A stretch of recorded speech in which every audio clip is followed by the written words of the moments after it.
Tonight, the peak of the heat. Extreme heat can be dangerous for anybody. Soaring daytime highs now expected to ease in the days ahead. Plus, affordable accommodations. The rents were out of control, and there was no way. Tenants moving into the latest Soho housing project. And new life for old materials. We have a real problem with textile waste. Local chemistry creating future growth.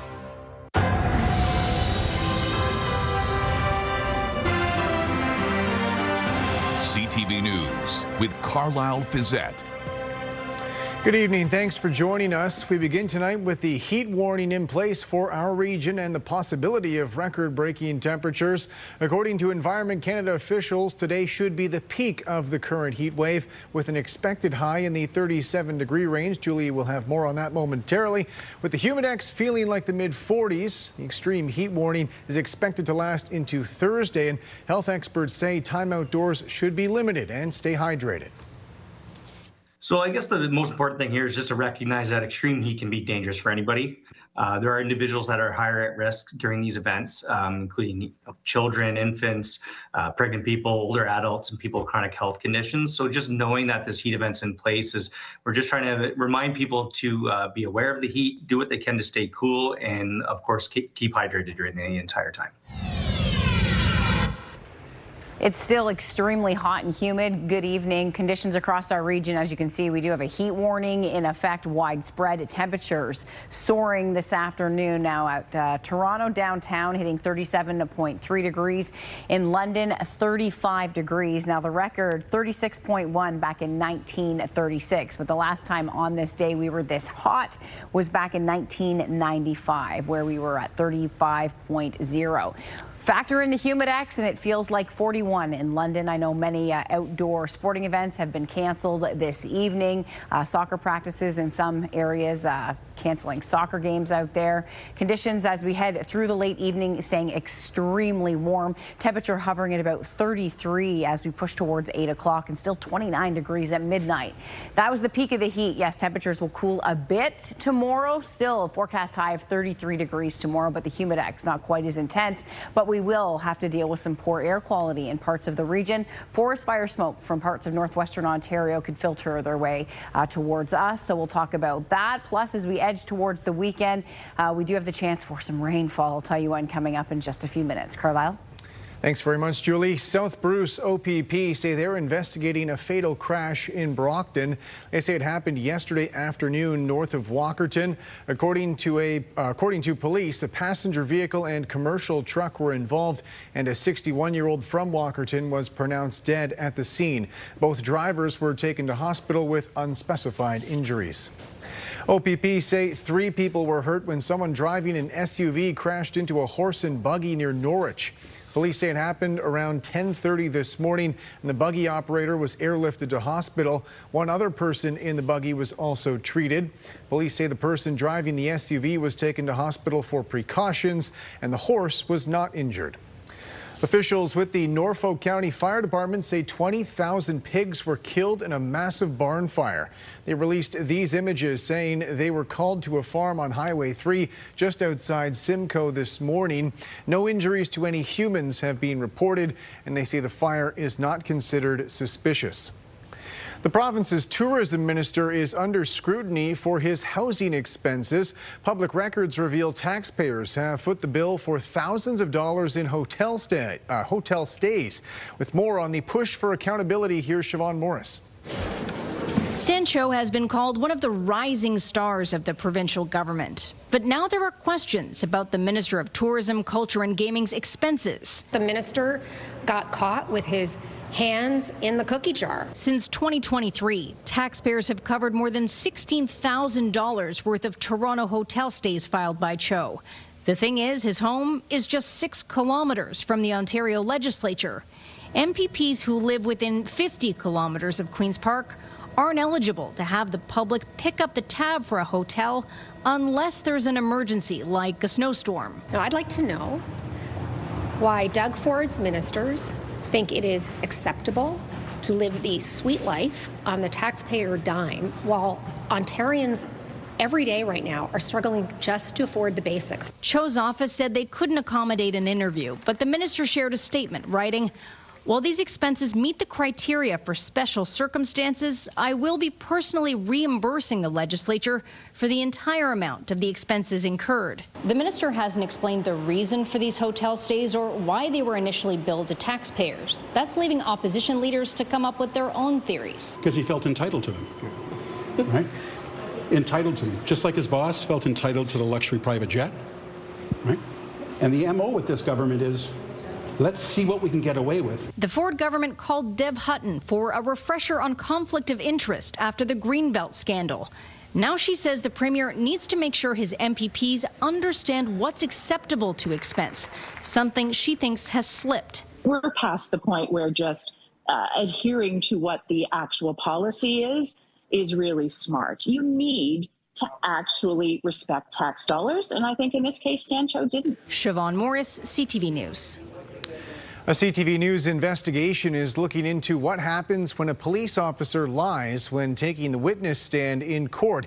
It's something that came up recently here in London when a judge used that as part of his reasoning to throw out a kidnapping case, letting the suspect walk. John Woodward has more on the gaps in the system for reporting dishonest officers.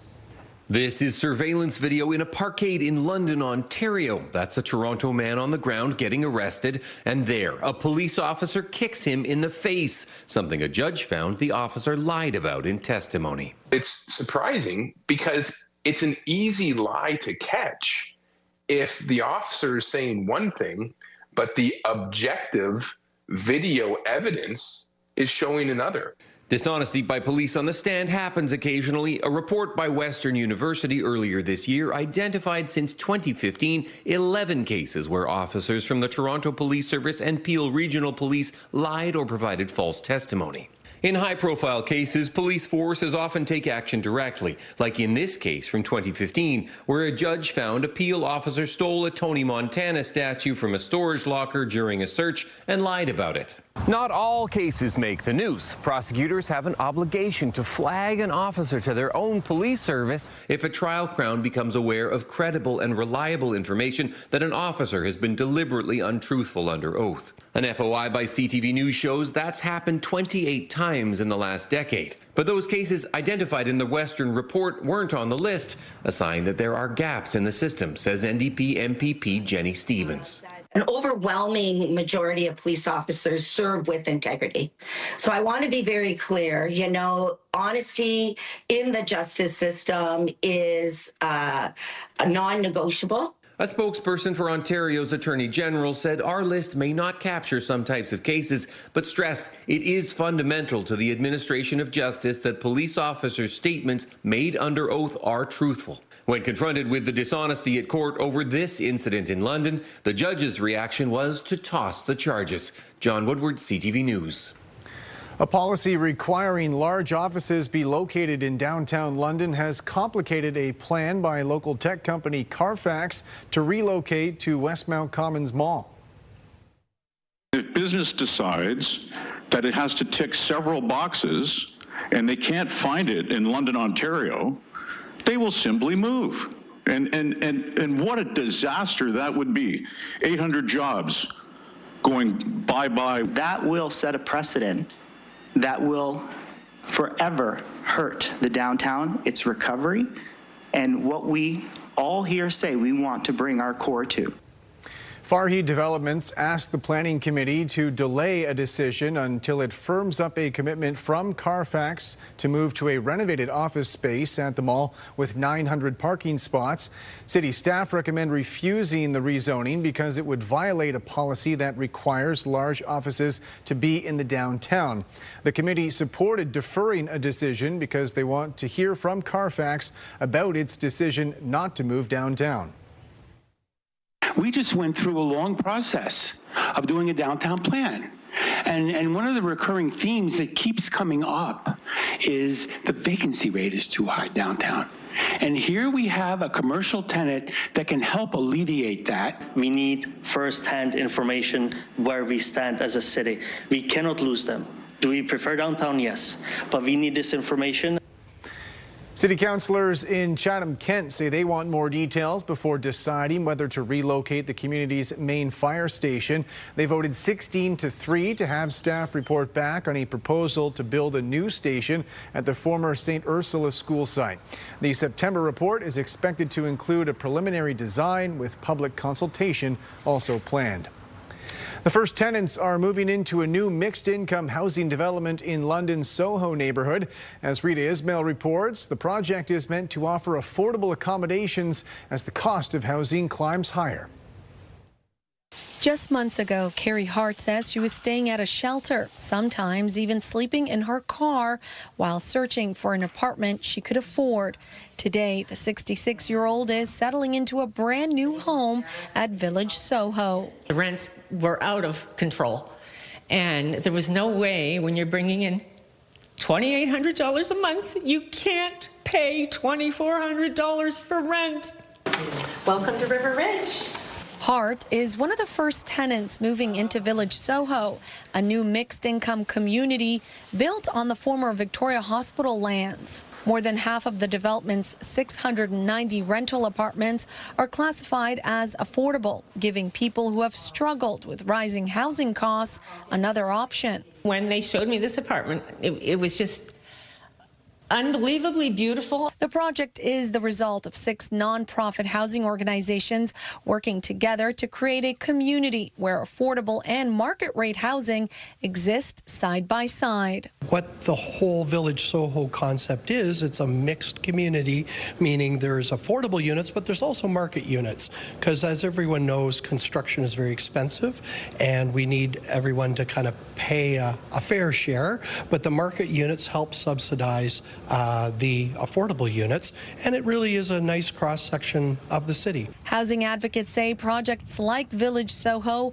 also help change how people think about affordable housing. One of the messages that I really took to heart from Sister Joan Atkinson, who was one of the visionary leaders of Village Soho, is we need to change the messaging around affordable, because we all live where we can afford. 4 of the 5 new buildings are now complete and open to tenants, with the final phase expected in 2028. Organizers are also inviting the public to tour the new Village Soho community during an open house this Saturday from 10 to 4 p.m. Rita Ismail, CTV News. Researchers at Western and Fanshawe have teamed up to reduce the amount of textile waste ending up in landfills. They're taking old materials and giving them new purpose. With more on the chemistry involved, here's Jerry Dewan. These bits of charred material could help grow more robust plants. At one time, they may have been a shirt or a dress or maybe even a cloth bag. At the end of the day, we want to transform the concept of waste into a different way of thinking. Waste does not exist. It's a resource for something else. Professor Franco Berruti is founding director of Western's Institute for Chemicals and Fuels from Alternative Resources, or ICFAR.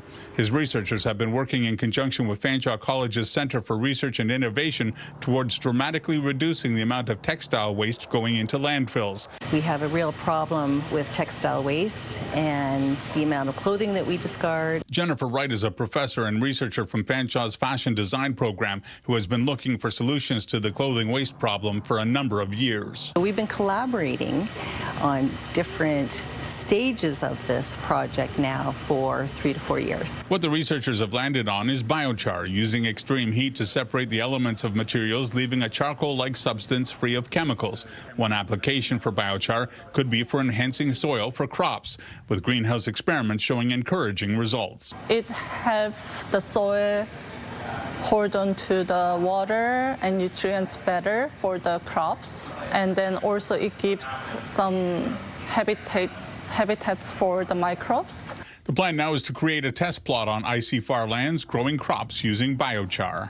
An added benefit is that we are putting carbon back in the soil, and this is a carbon sequestration opportunity. The researchers are working with Goodwill Great Lakes, headquartered in London. In recent years, Goodwill has held an annual Worn and Torn event, encouraging people to donate all fabric materials, no matter how worn or soiled they may be, rather than throwing them in the trash. The researchers have applied for a federal grant to increase the scale of their work and are looking for a wider range of applications for the materials, possibly leading to commercial opportunities. Jerry Dewan, CTV News. A local brewery is expanding, taking over one of the region's largest wineries. And as Scott Miller reports, more growth could soon be on the way. Midwestern Ontario's largest brewery is now in the winery business. Over the years, we've worked to diversify our portfolios. So we now have a ready-to-drink brand called Hijinks, and we have a spirits brand called 12 Apostles, and we also make cider under the Carlyle banner. So really, the only type of beverage that was missing from our portfolio was wine. In March, Carlyle Brewing, based in Blythe, bought the sprawling Dark Horse Estate Winery near Grand Bend. The original owners of the family-run winery that opened in 2014 were looking to sell. We were approached by the previous owners last August, actually, so just about a year ago. They knew that we were heavily invested in the region. They know that we're very big on the hospitality and beverage format, and so this facility just made sense. Fritzley says Carlyle, which opened in 2017 in Blythe, was seeing tremendous growth, and they were looking for growth opportunities. The 93-acre Grand Bend winery, now called Sterling Sands Vineyards, officially opened today, although they've been open under the new banner since late June. Fritzley says not a lot will change at the turnkey winery. They'll change up some wine varieties, more than triple the dining space, and really promote Sterling Sands as an event facility as they aim to fill the modern building and grounds with more customers. We've been super fortunate with the Huron Country Playhouse, quite literally right in our parking lot. We have definitely seen a lot of business come from them, which has been absolutely fantastic. That was something that we were really looking forward to. It's perfectly situated along the coast, and the views are stunning, and we're just very grateful to be here. Now, Fritzley wouldn't divulge many details, but it appears as though Carlyle isn't done expanding in the beverage and hospitality arena. We anticipate that there is more to come, both from a beverage and a hospitality perspective, so stay tuned, and we hope to be sharing more with you over the next year. Near Grand Bend, Scott Miller, CTV News. Harris Park has been transformed, ready to host thousands of music fans over the next 4 days. With more on this year's Rock the Park lineup, here's Nick Paparella.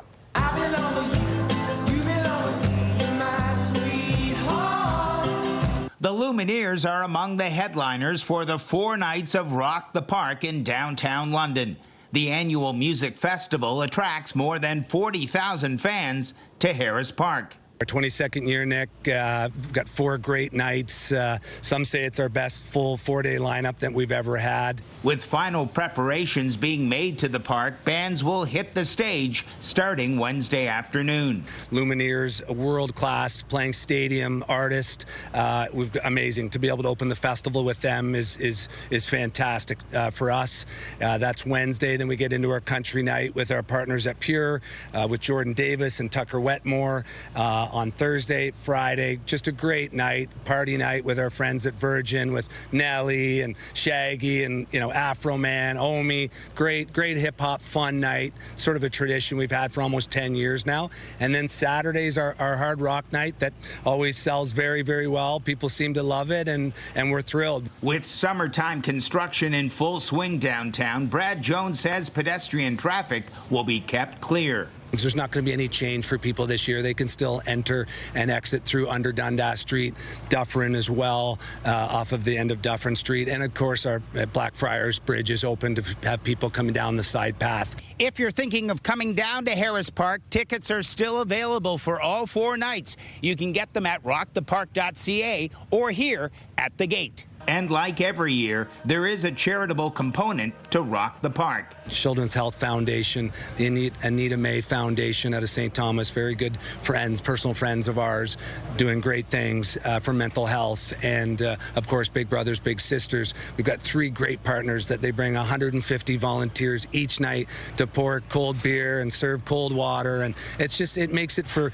more than just a business. It's a great community event that we're very, very proud of. Girl, you're my angel, you're my darling angel. Nick Paparella, CTV News. When we come back, the latest on gas prices with renewed Middle East violence pushing costs higher, triggering inflation. Plus, Canadian vessels caught in tanker traffic as the Strait of Hormuz gets blocked up again.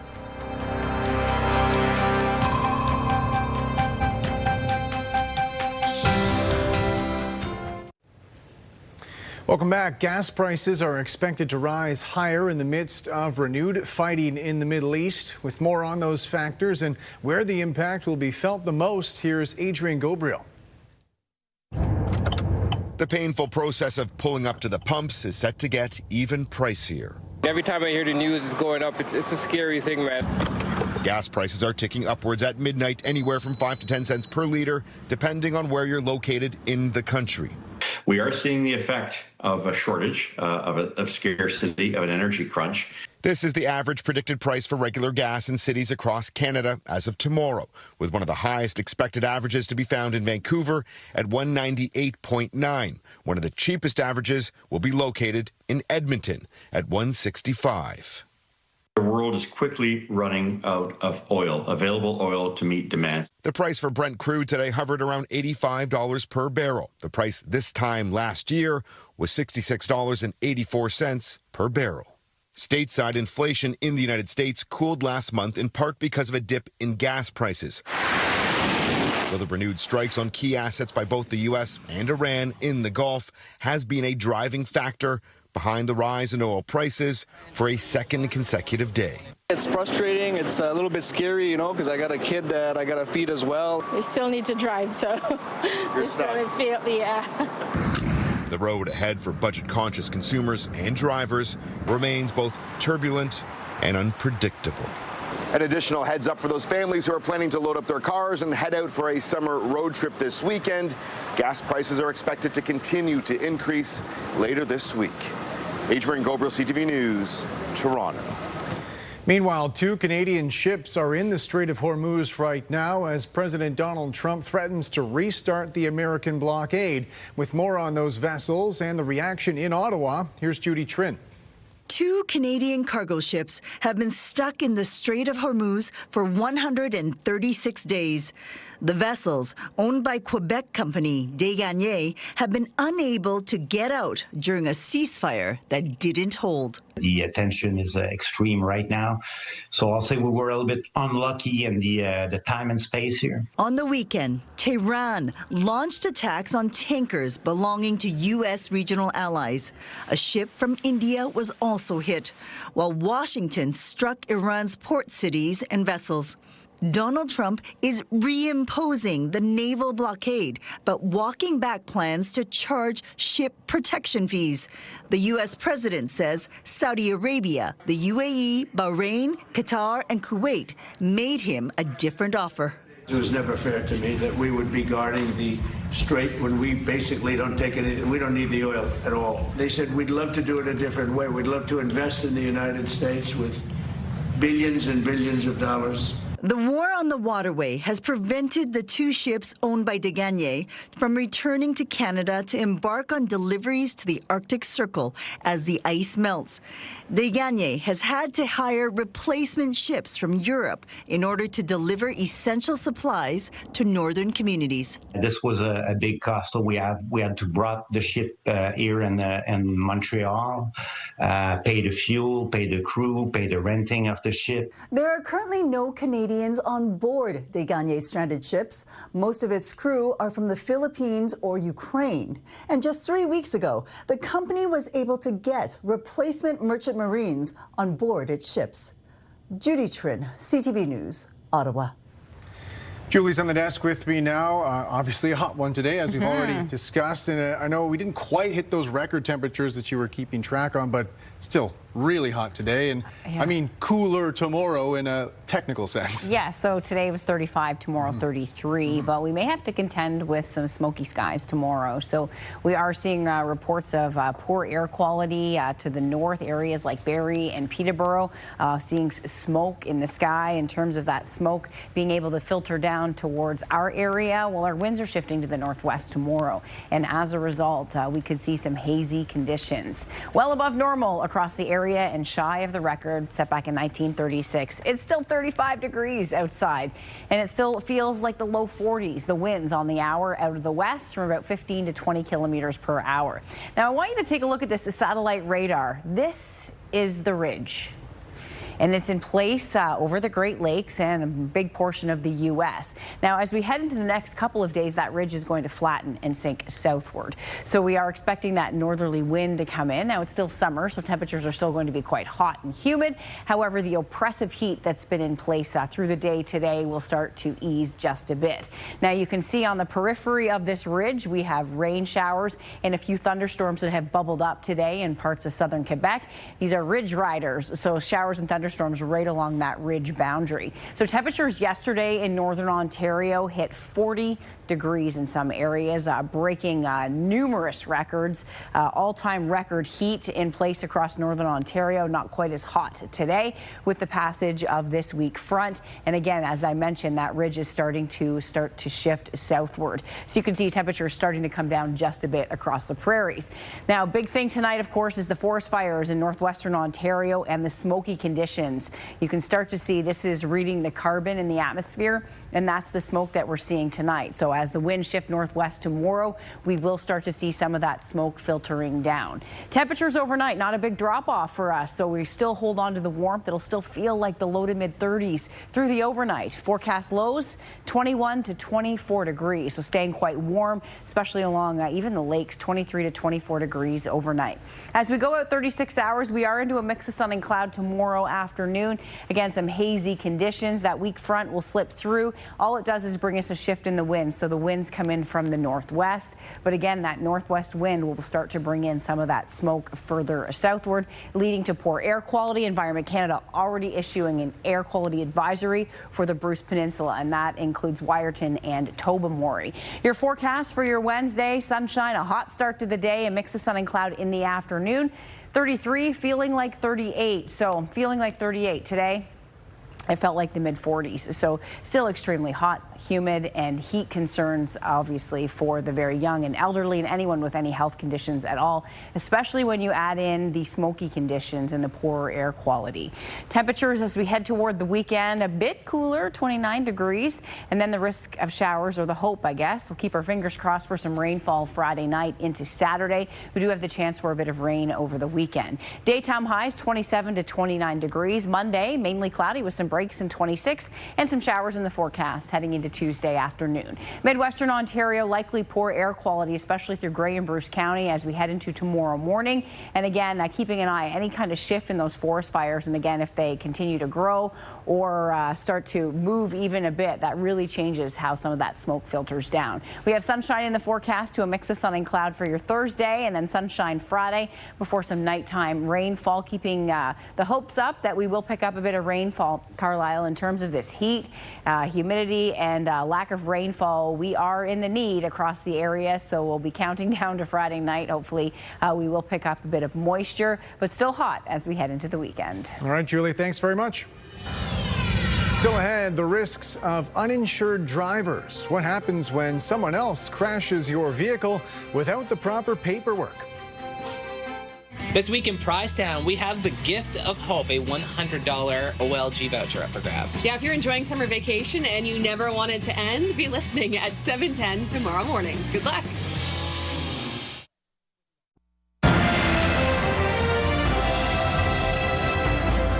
Real estate officials with Royal LePage are raising their national housing price forecast for the year, with demand outpacing supply in some regions. They say the aggregate price of a home will increase 2% in the fourth quarter to about $820,000. The largest year-over-year increase is expected in Quebec City at 8%. However, in Toronto, prices are expected to fall 2%. A family in the Toronto area say they're out thousands of dollars after their son was involved in a serious crash. As Pat Foran reports, their insurance claim was denied because their son was not listed as an insured driver. I feel very frustrated and very disappointed that this has happened to us. Vivi and Mohammed Mirza of Markham say their son Adam moved in with them last year. It was supposed to be temporary. Adam borrowed his parents' car to go to a medical appointment and unfortunately was involved in a serious car accident. The claim was denied because their son wasn't listed on their policy. We agreed that we then declared our son moved in here. He was living in Ajax when we bought the car. The Mirzas appealed the decision, but their insurance company, Wawanesa, told them, "You failed to disclose to your broker or Wawanesa that Adam operates the vehicle with your permission and lives in your household. As such, your right to recovery is forfeited and your claim is denied." The Mirzas say they still have a loan for the 2019 Mitsubishi and still owe $26,000. Now they're paying for a car they no longer have. What is wrong in allowing your child to use your car for just the doctor's visit? Anyone who is a regular and frequent operator of your vehicle should be listed on your policy. The Insurance Bureau of Canada says all licensed drivers in a household should be included on your insurance policy. When there's a significant change, even though you may think my son's moving back home, it's not a significant change. From an insurance company's perspective, it could be a significant change. The Mirzas are devastated. They're making monthly payments on a car they no longer have and feel they should have received at least partial payment for their written-off vehicle. We seem to be losing money constantly. We are dishing out, and we're left with the liability of a car loan and no settlement from an insurance company. Pat Foran, CTV News. The provincial government is reportedly racking up a considerable tab keeping American alcohol off store shelves. The government has put all that booze in storage at a cost of $8 million so far. The products were pulled from the LCBO and other retailers back in March 2025, retaliation for U.S. tariffs. Previously, American alcohol sales amounted to about $1 billion annually. A government spokesperson says those products will remain unavailable in Ontario until the tariffs are removed. Canada's main stock index finished in positive territory, helped by gains in the basic materials sector. The TSX rose 68 points. In New York, the Dow added 10, the Nasdaq up 234. The Canadian dollar gained 0.4 cents today. On commodity markets, gold is up $64 an ounce. Oil climbed $1.20 a barrel. Probably to play in the NFL. On CTV News, a community effort to help a young athlete reach his potential. A potential football star in the making from Stratford. Welcome back. There may soon be more help from City Hall for low-income seniors in need of air conditioning. Seniors who are on OAS or CPP might just make above the low-income cutoff and therefore not qualify, but also not really have enough money to be able to invest in an air conditioning unit. There was unanimous agreement to have city staff report back about expanding eligibility to more low-income seniors. The mayor says senior levels of government should be lobbied as well to ensure City Hall doesn't take on that cost. One councillor said he'd bring forward a motion at next week's meeting mandating all seniors living in London public housing be provided air conditioners. Why don't we just mandate that at least the rental units that we control through our service manager and through our contracts provide this level of decency to our tenants? There's growing support for a ban on private driving schools giving lessons on 4 residential streets in South London. There's a petition. I dropped off the original to the clerk, so that's in her possession with almost 90 signatures, and you'd see around 13 more letters on the agenda. Locals say driving instructors and their students have overwhelmed 4 residential streets, practicing 3-point turns and parallel parking. They're the same streets where ministry driving tests are conducted. A councillor's motion asking staff to examine how the business licensing bylaw could prohibit private lessons on those streets was supported unanimously. New data from Stats Canada suggests the number of Canadians traveling to the U.S. remains well below levels seen before the trade war.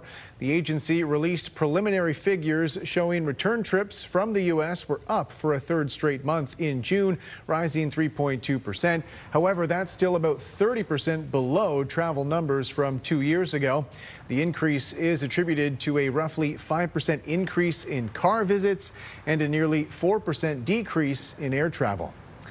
Indigenous leaders from across the country are in Ottawa for their annual First Nations General Assembly. A major topic of conversation, the federal government's Major Projects Initiative and the potential impact on First Nation communities. With more, here's Rachel Aiello. Projects built with Indigenous partners. That was Prime Minister Mark Carney this time last summer, vowing full Indigenous cooperation and participation would be key to getting major projects built. But since then, few nation-building initiatives have advanced. And so the government is preparing further legislation to speed up project approvals.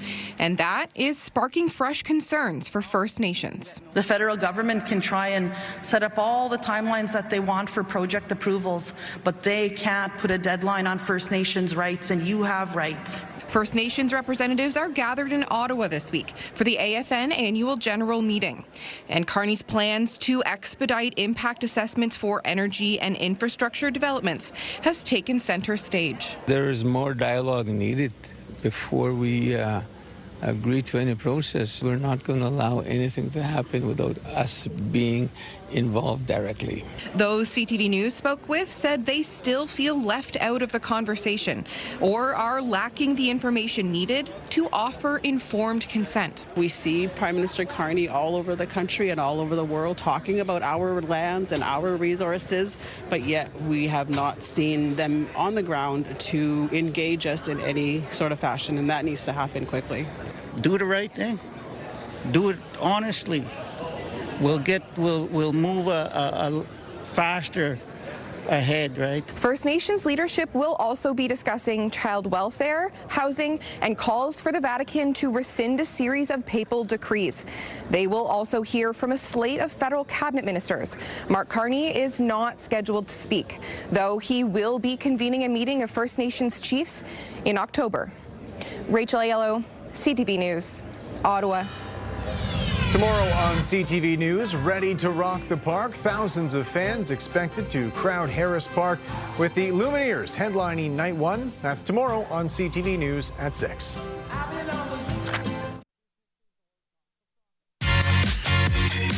This is Brandy. She is the sweetest 7-year-old toy poodle who was brought in by the amazing Animal Alert. She's a healthy girl, but again, forced to live her life in a cage, breeding at a puppy mill. Your reminder to stop supporting puppy mills. But she is just so full of love. She loves wrestling with her little sister. As her fosters lovingly called it, WrestleMania, so she definitely does have energy.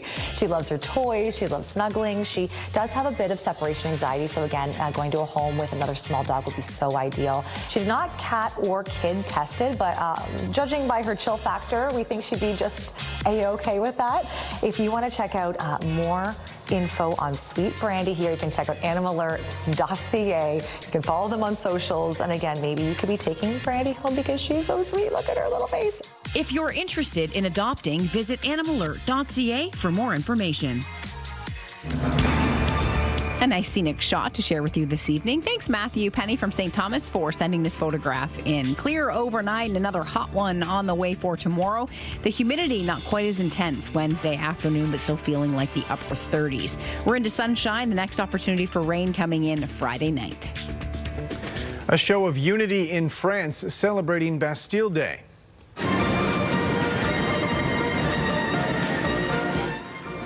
There was a massive parade in Paris showcasing support for Ukraine and highlighting European military strength.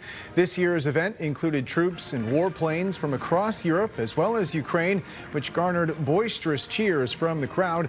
The Ukrainian president was also in attendance. Bastille Day commemorates the start of the French Revolution, which paved the way for the French Republic. Unrest in the U.S. after a pair of fatal shootings at the hands of immigration enforcement agents. As Joy Malvin reports, in both cases, the person ICE agents killed wasn't even who they were initially looking for. After a wave of fatal shootings by ICE agents, the Trump administration is putting a halt on these dramatic vehicle stops. It's a major policy shift after this recent incident. This footage shows a white car driving in a circle. It's unclear if this was before or after shots were fired at a traffic stop in Biddeford, Maine. ICE agents say they were targeting someone for removal as they pull what appears to be a limp body from the car, handcuffing his hands, the windshield covered with bullet holes. You put him on the ground, and I heard the young man say, "I tried to stop." Clearly heard him say that. Turns out the man fatally shot was not the target. Johann Sebastian Guerrero was a 26-year-old Colombian man authorized to work in the U.S., according to officials. ICE doesn't want to admit what a botched operation that this was a wrongly targeted person, but somebody who was just going to work, and their death was witnessed by a 3-year-old child. From protests in Maine. I don't know what he did, but he didn't deserve to be executed in the street. To anger in Houston, Texas, where another family is in mourning. Lorenzo Salgado Araujo shot and killed by ICE agents last week. He, too, was the wrong target, and in both cases, ICE agents were not wearing body cameras. Civil rights organizations have filed lawsuits against aggressive tactics by ICE, an agency under pressure to deliver President Trump's promise of mass deportations. Joy Melvin, CTV News, Washington. A volcano in the Philippines has been erupting for 190 straight days. Video shows bursts of lava exploding from the crater. Officials say it has produced lava flows and rock falls with a level 3 alert in effect, barring entry to a 6-kilometer danger zone. The alert has been in place since January, indicating heightened volcanic activity with magma close to the crater. A British family are coming forward after the death of their daughter who used a chemical sold from Ukraine. The circumstances are similar to the death of a woman in Ontario a few weeks ago, and both families want Ukrainian authorities to take action. With more, here's John Woodward. Grace was a delight. She's artistic, so witty. That's how her parents, Bob and Mary Pritchard, remember their daughter, Grace, an artist who created these images despite her mental health struggles. She was just precious. She was kind of everything. Losing her has been catastrophic. Grace died by suicide in August in the family's home in Suffolk, England. She was 23. Her parents found this package containing a deadly chemical mailed from Ukraine. It's the same chemical the 22-year-old Annika Dallin O'Grady ordered to her home in Ottawa before she died this spring, also from Ukraine, from a seller named Leonid Zakutenko, discovered in Kyiv by the BBC in 2024. Zakutenko confirmed to CTV News he sold the chemical regularly, including to Canada, but said it was for food preparation and not to help anyone die. It's the same chemical that was sold by Ontario's Kenneth Law, connected to at least 150 deaths around the world, netting him some $300,000, court heard. Law was convicted of 14 counts of aiding and abetting suicide and is awaiting a sentence. CTV News approached the Ukraine National Police to ask them if they had similar plans to prosecute in that country, even as it attempts to repel an invasion by Russia. The answer is, at this point, no. In a letter, they pointed out under current Ukrainian legislation, the chemical is not classified as a narcotic drug, psychotropic substance, or precursor subject to controlled circulation. A disappointing stance, says Annika's mother. It's very clear that this is not really a cooking store. The seller is clearly putting out products that if someone actually used them to make hot dogs, they would actually kill themselves. CTV News has learned that another police force in the UK, Northumbria, is investigating another similar death. That gives the Pritchards hope. These people are aiding and abetting people, and that is illegal. You know, that's the illegality, and that, that's what, all governments should be looking into. The Pritchards have also written to Ukrainian President Volodymyr Zelensky, hoping he will also take steps to make sure no one is using the cover of war to profit from death. John Woodward, CTV News. Welcome back. Finally tonight, a young athlete from Stratford and his football dreams. He's been recruited to one of the top development programs in the country, but that comes with a cost. As Jeff Pickle reports, a community is coming together to help him cover it. Elijah Megasuba is a big kid with big dreams. Probably to play in the NFL. Heading into grade 9 at 6'2", 275 pounds, and just barely a teenager, Elijah's been recruited by Football North in Mississauga, one of the top football programs in Canada, turning out dozens of top athletes. So the offensive line protects the quarterback and makes holes for the running back to run into. With plenty of size, skill, and work ethic, the only thing missing was financial support. Realizing that, this guy's got the talent, this kid has a talent, the challenge becomes how do you get him there, because there's a cost that's associated with it. In steps homeroom teacher Tracy James, who spotted a special student athlete first on the volleyball court. And I remember Elijah. Here's this 6'2" beyond kid who is diving for balls. And I remember thinking to myself, you don't see that size, that height, diving for balls. And there wasn't even a second thought. To help fill in the financial gaps, James recruited her former teacher and now Mayor Martin Ritzma to help with the fundraising. The old mantra takes a village, and this young man's about to leave the Falcon's nest, and whatever we can do to help him soar to his highest heights is important to me. Local church Jubilee Stratford and Stratford restaurant Joe's Diner kicked in with a contribution, but despite the community help, more is still needed. Almost full tuition, almost. It's the accommodation piece that we're looking to move forward with. All pitching in with the goal of helping a young athlete reach his potential. It means everything just to know that I have a really big support system, and everyone in Stratford's helping me out. Jeff Pickle, CTV News, Stratford. That's it for us. Thanks for watching. For your latest local headlines, you can always head to our website. I'm back tonight with your late news at 11. Bye for now.